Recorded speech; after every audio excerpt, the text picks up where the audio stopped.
A little remembering this morning. Tony Simmons, how you doing this morning?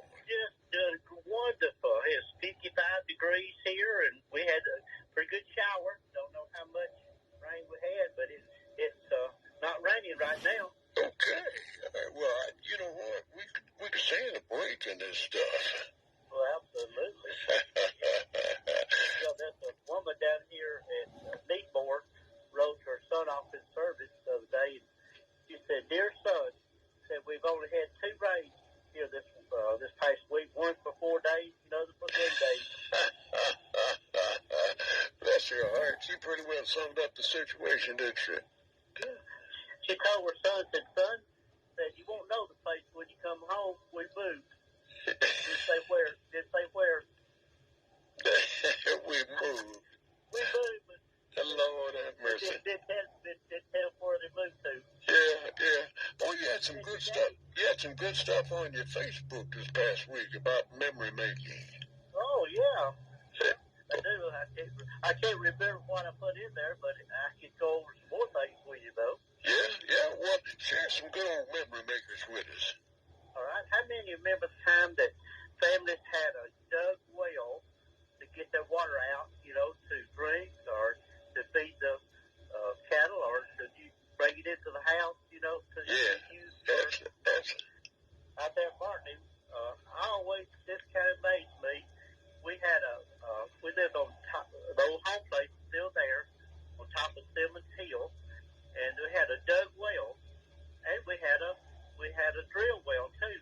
But I couldn't figure how in the world that water was on top of that hill, being that well on top of the hill. I know, I couldn't either. That's what I was getting, and I still can't figure it out.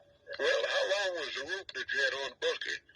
Well, it didn't go down to about 20 feet. My daddy helped a bunch of other men in the community dug that well. It was about a 10-foot diameter, and it was a big one. It's still out there, and it used to be the coldest, clearest water. Oh, man, yeah, there's nothing like that. They have a pretty good divining rod.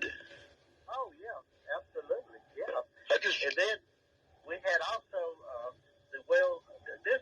Daddy had fixed a concrete platform, concrete base, for the upper well, and then it had the hole in it, and then it had the well crevice where you had the rope, on the way that you drill, where you would let the water, let the bucket down, and then rid it back up. And that's just something that's part of our life, Absolutely. I get water out there every day.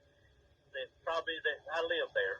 Golly. You know what? I never did believe divining rod until it was over at North Georgia one weekend, and my dad said, "Son, just try this and walk over toward the fence over there." And as I did, all of a sudden it just wanted to point downward.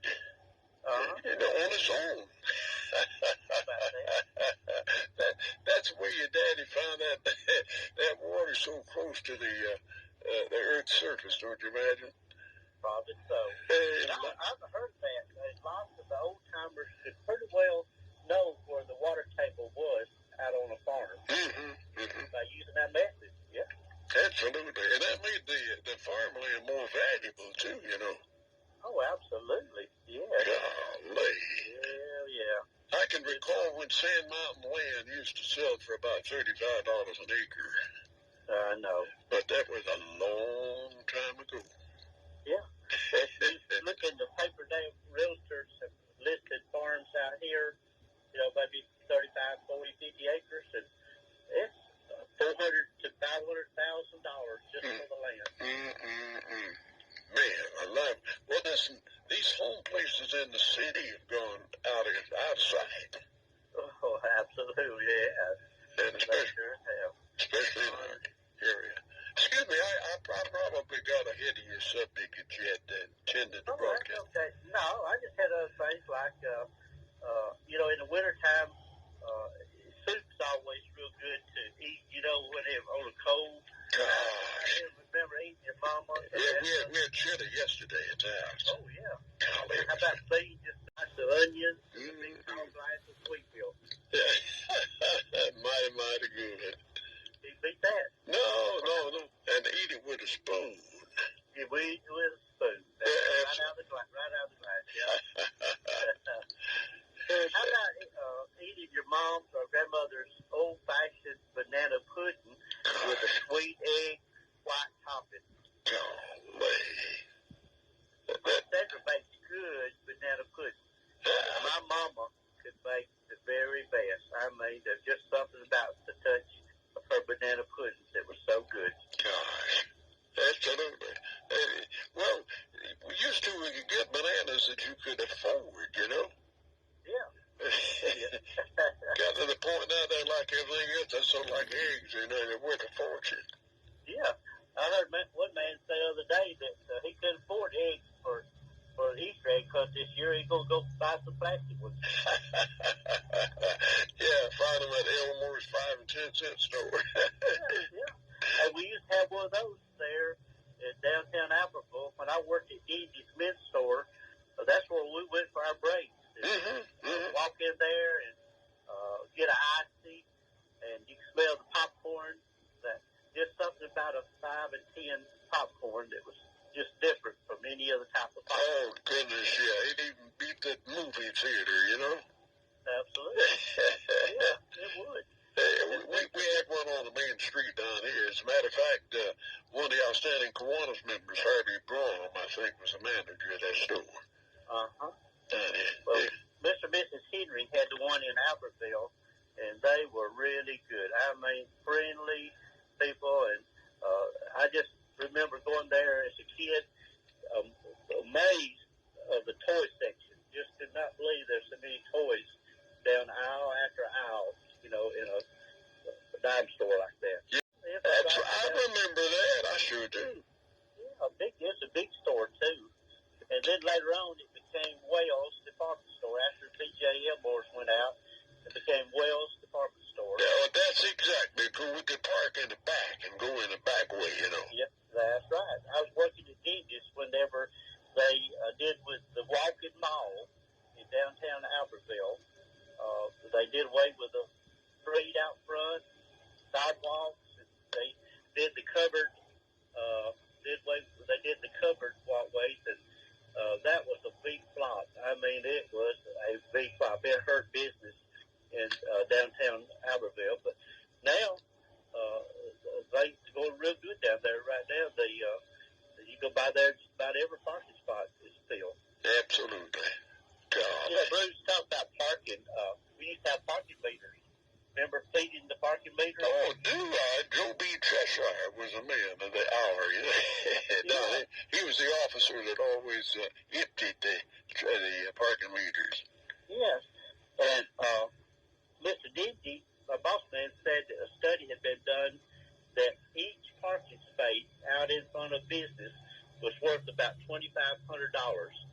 If, you know, if employees were parking there or somebody parking there all day that was not customers, then you lose the business. When a lot of people, they like to park close to where they're going to shop. Oh, goodness, yeah.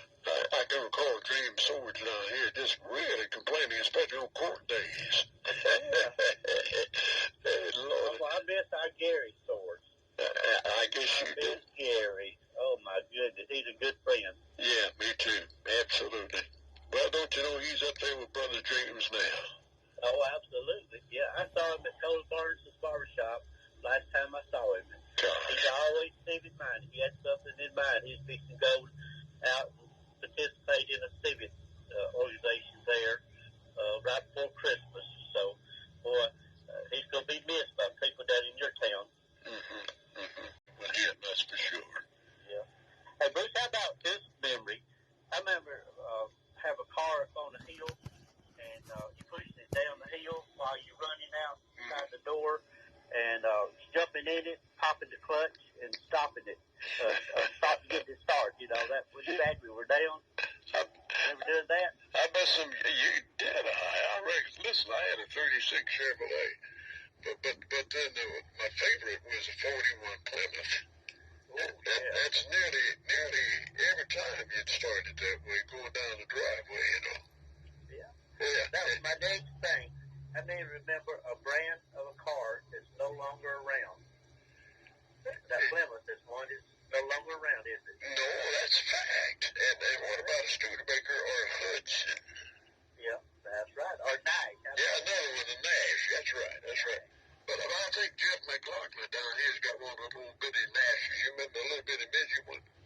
Uh-huh. They called it the Metropolitan. I almost like the little, what they call a spark car now. You know, it kind of reminds me of the little spark car. Yeah, it sure does. Absolutely. Yeah. Hey, listen, I know there's a lot of folks listening to this show would like to get you some ideas of things they remember. Tell us how to get in touch with you, please, Tony. Well, they can, if they're on Facebook, they can Facebook message me.